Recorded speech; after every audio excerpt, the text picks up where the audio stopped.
Why do we sabotage ourselves? Understanding self-handicapping behavior. We often protect our self-esteem by getting in our own way. Here's how to recognize it, stop it, and move forward with clarity and confidence. Have you walked into an exam saying, "I didn't really study, so whatever happens, happens"? If so, you've likely engaged in a psychological defense called self-handicapping, a surprisingly typical but self-sabotaging behavior where we create obstacles for ourselves so we have something to blame if we fail. It sounds irrational, right? But it's actually a deeply human impulse designed to protect one thing: our self-worth. Share. What is self-handicapping? Self-handicapping is when people deliberately hinder their performance or make excuses ahead of time so that if they fail, the failure isn't attributed to a lack of ability. There are two main types: behavioral self-handicapping, creating actual barriers to success. Example, going out drinking the night before a job interview. Claimed self-handicapping, making verbal excuses before the outcome is known. Example, saying, "I didn't sleep well last night," before a big presentation. In both cases, the purpose is to preserve the illusion of competence. If you fail, it was because of the obstacle.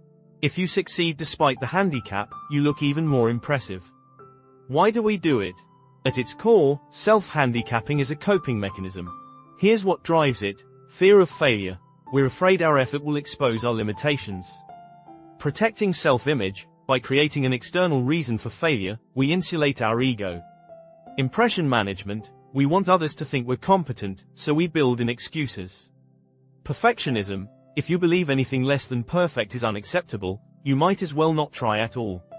Ironically, these behaviors often increase the likelihood of the very failure we fear. Everyday examples. Self-handicapping shows up in more areas of life than we realize. At school, a student who consistently turns in late work or skips studying may say, "I just don't care about grades." But deep down, they do. Avoiding effort lets them avoid a hit to their self-esteem if they fail. At work, an employee might say, "This project isn't really in my wheelhouse," before submitting it, just in case it isn't received well. Or they wait until the last minute to complete tasks, blaming the time crunch rather than their own capabilities. In relationships, people might downplay how much they like someone early on. "I'm not looking for anything serious," in case they're rejected. This keeps vulnerability and potential emotional failure at bay. In health, skipping workouts or eating poorly before a big race gives an out: "I wasn't training seriously anyway." That way, a poor performance doesn't feel like actual failure. The high cost of low expectations. At first glance, self-handicapping might feel like a clever life hack. You build in an excuse for failure or a chance to be the underdog hero. But over time, the cost is steep. 1. Chronic underperformance. Avoiding full effort means you rarely achieve your true potential. Self-handicappers often fall short, not because they lack ability, but because they never fully commit to their goals. 2. Declining self-esteem. It's ironic, self-handicapping aims to protect self-worth, but often erodes it. Deep down, you know you didn't try your best. 3. Damaged relationships. Chronic excuse-making or inconsistency can frustrate colleagues, friends, and partners, who may perceive it as irresponsibility or apathy. 4. Missed opportunities. Fear of failure leads to avoiding challenges. Over time, that limits growth, career advancement, and meaningful life experiences. How to break the cycle. The first step is recognizing the behavior.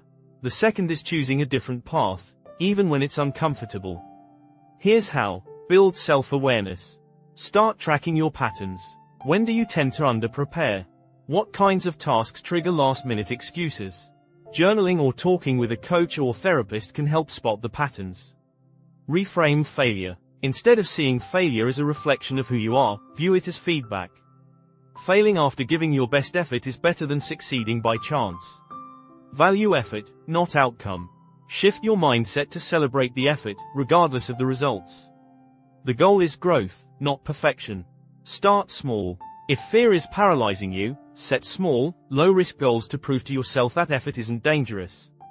Confidence builds with practice. Ditch the excuses, gently. Before a challenging task, avoid saying things like, "I'm not ready," or "I didn't sleep." Practice replacing those with, "I'm going to do my best with what I have." Surround yourself with growth-minded people. People who embrace effort, learning, and failure as part of the journey can help you do the same. A final thought. Self-handicapping is an understandable, but costly, habit. It's born from the profoundly human desire to protect ourselves from pain, shame, and judgment.